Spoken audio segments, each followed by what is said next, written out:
Welcome back to RamZland. Today we're going to synthesize aluminum bromide. Check this out. For this experiment, I'm going to use aluminum foil, a graduated cylinder, bromine, and my fume hood. If you remember, bromine is the 44th most common element on Earth. It has 35 protons, and it is a halogen. It's named after the Greek word bromos, which means stench, and is used alongside with chlorine in swimming pools.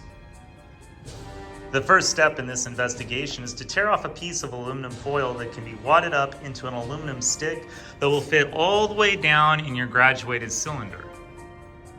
Once you've rolled your aluminum foil into an aluminum stick, make sure that it can easily slide in and out of your graduated cylinder. Make sure it slides all the way down to the bottom and that there's a little bit of room around the top for the vapors to come out. Otherwise, the vapor pressure will push the aluminum stick out of the graduated cylinder and stop the reaction. Okay, next you're ready to crack off the top of one of your ampules, and you're gonna carefully pour that into your graduated cylinder.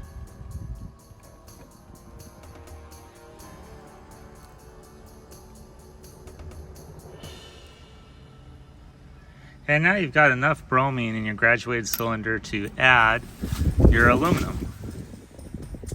And there it goes.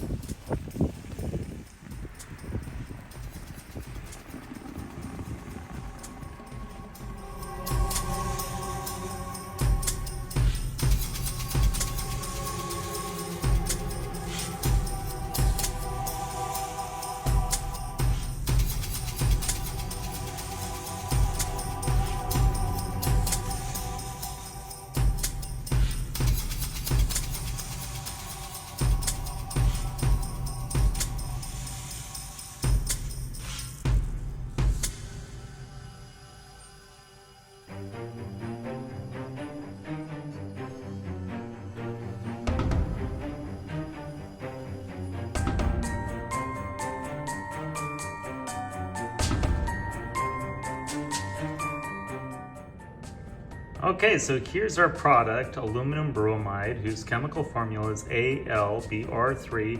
It's commercially used to electroplate aluminum to steel to make the steel more corrosion resistant. This is an exothermic synthesis reaction as we combine the reactants aluminum, Al, with bromine, Br2.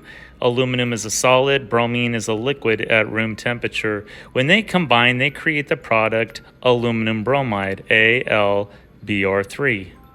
I hope you enjoyed today's edition of RamZland, and I'll see you next time.